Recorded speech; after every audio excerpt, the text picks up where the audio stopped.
역사는 교과서보다 더 재미있다. 작가 윤창섭이 안내합니다. 권력은 사람을 가장 높은 곳에 올려놓습니다. 그러나 그 끝은 늘 고독했습니다. 그 이면에 숨겨진 감정을 추적합니다.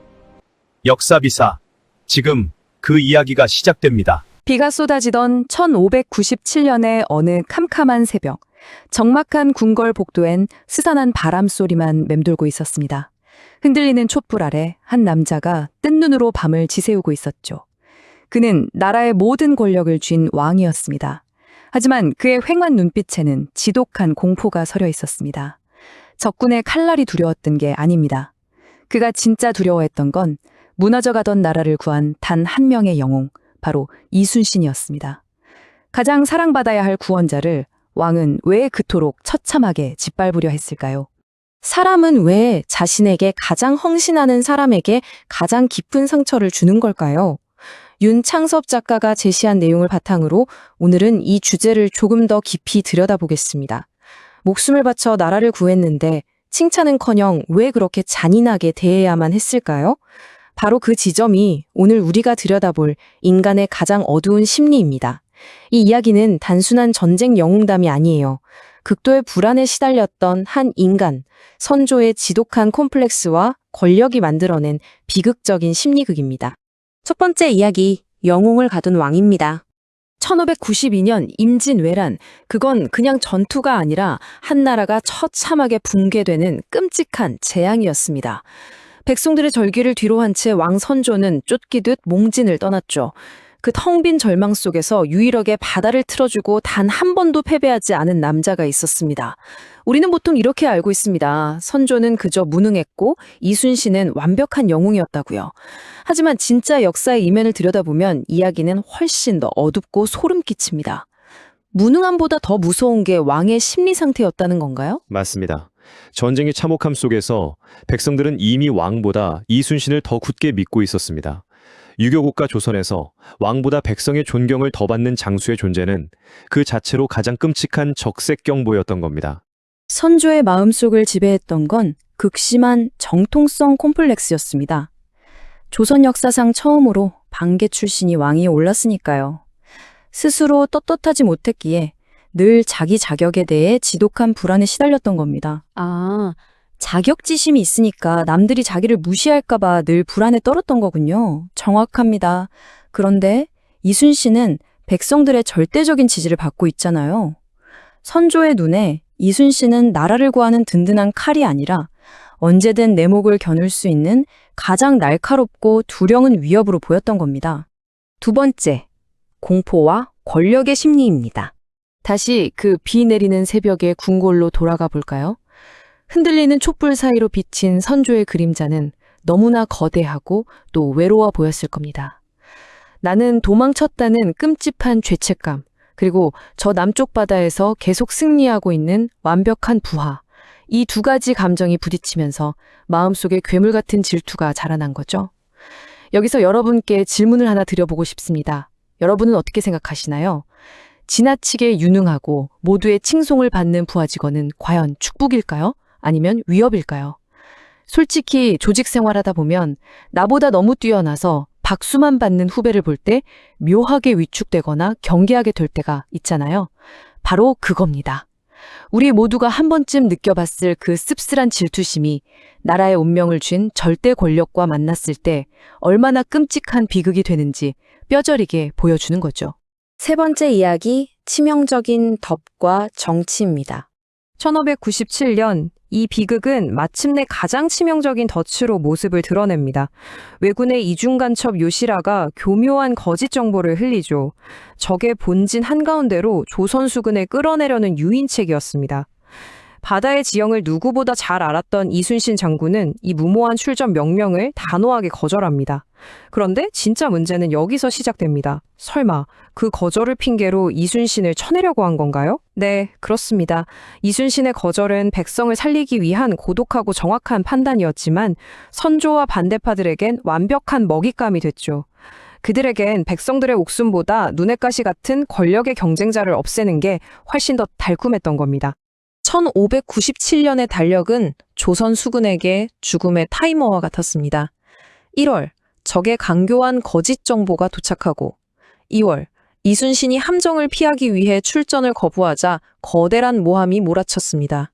그리고 3월 나라를 구한 영웅은 전장이 아니라 한양의 차갑고 축축한 감옥으로 끌려갔습니다. 백성들의 유일한 빛이었던 남자는 밧줄에 묶인 채 참혹하고 끔찍한 고문을 받아야만 했습니다. 실록에 뚜렷하게 기록된 선조의 실제 발언을 보면 정말 등골이 서늘해집니다. 신하로서 임금을 속인 자는 반드시 죽이고 용서하지 말아야 한다. 이제 끝까지 고문하여 그 내막을 밝혀내라. 듣고만 있어도 마음이 너무 아프네요. 자기를 벼랑 끝에서 살려준 사람한테 어떻게 저렇게까지 잔인할 수 있죠? 이게 바로 통제되지 않은 권력의 광기입니다. 선조 마음속 깊은 곳에 웅크리고 있던 그 열등감은 어쩌면 이순신의 뼈를 깎는 고문 소리를 들으며 비로소 비정상적인 안도감을 느꼈을지도 모릅니다. 네 번째, 칠철랑의 비극과 귀환입니다. 영웅을 자기 손으로 부숴버린 대가는 너무도 참혹했습니다. 이순신을 대신해 수군을 지휘하게 된 원균은 칠천량에서 그야말로 처참하게 대패하고 맙니다. 1만 명이 넘는 무고한 병사가 수장됐고 남해안의 짙은 안개 속엔 파도 소리조차 들리지 않는 끔찍한 침묵과 공포만 내려앉았죠. 그 순간 모든 것이 바뀌기 시작했습니다. 나라가 진짜 망할 위기에 처하니까 뻔뻔하게도 다시 이순신을 찾은 거군요. 참 비겁하게도 그랬습니다.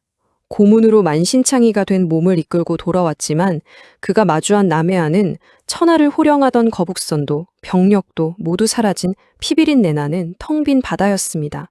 극도의 절망에 빠진 선조는 수군을 포기하라는 명령을 내립니다. 그때 이순신이 왕에게 올린 글이 바로 우리가 너무도 잘 아는 그 문정입니다. 신에게는 아직 12척의 배가 남아있사옵니다. 우리는 이걸 그저 불굴의 영웅이 외치는 가슴 뜨거운 명언으로만 기억하고 있었잖아요. 네, 하지만 그 이면을 가만히 들여다보면 이 문장만큼 뼈저리게 외롭고 묵직한 선언도 없습니다.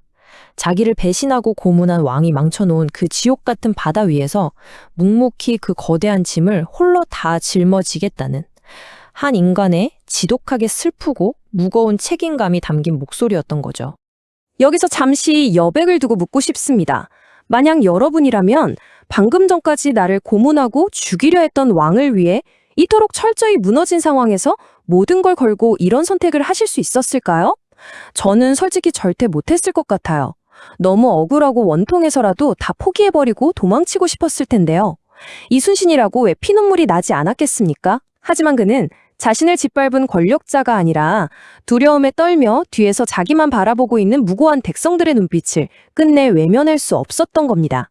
5번째, 죽음을 대하는 2가지 시선입니다. 시간은 속절없이 흘러 1598년 11월 노량 앞바다. 7년의 끔찍했던 전쟁의 마침표를 찍는 마지막 전투가 벌어집니다. 붉게 물든 새벽바다 위에서 이순신은 적의 총탄에 맞아 쓰러집니다. 나의 죽음을 알리지 말라. 이 묵직한 유언과 함께 위태로운 조선을 홀로 지탱하던 거대한 기둥은 조용히 숨을 거뒀죠. 하지만 기록은 전혀 다른 이야기를 합니다. 전혀 다른 이야기라니요? 영웅이 죽었는데 왕이 엄청난 슬픔에 빠져 애도해야 하는 거 아닌가요? 당연히 그래야 정상이죠. 하지만 이순신의 전사 소식을 들은 선조의 반응은 상상을 초월할 만큼 차갑고 기괴했습니다. 타국의 장수였던 명나라 제독 진리는 전사 소식에 충격을 받아 3번이나 배 바닥에 몸을 던지며 피를 토하듯 통곡했습니다. 다른 장수들도 밥을 굶어가며 깊은 슬픔에 빠졌죠.